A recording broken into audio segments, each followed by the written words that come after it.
Embraer has long been a leader in the regional jet market, but in 2010, the competition was closing in.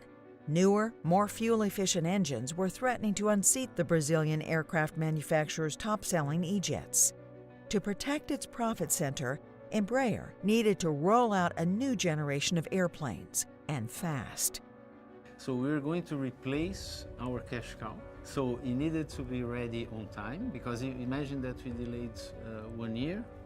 Nobody would want the previous generation, and for a year we would not have like 50% of our revenue, so it would be a huge impact. The $1.7 billion E2 plan called for 3 airplane models that would offer more than just fuel efficiency. By asking customers what they really wanted, Embraer identified more than 18,000 requirements that would define the new E2 jets. But above all, customers needed a product that would be as mature as their existing airplanes on day one. Meeting the schedule with a bad airplane has no value.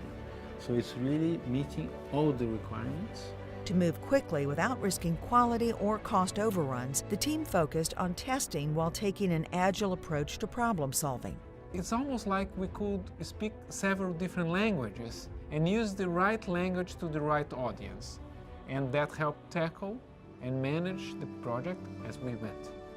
Throughout the project, Embraer worked with a massive global supply chain to identify ways to work faster and more efficiently. And this approach produced world-class results. For its first flight in 2016, the E2 broke world records for speed and altitude. For the end customers, the message that we gave when we did the first flight as we did and broke all the records was that we were developing a mature product and that they could be confident that the entry into service, they would have an airplane that would succeed the current family and perform as good as the current airplanes. The project team delivered the first airplane 2 months ahead of its aggressive schedule, while staying under budget.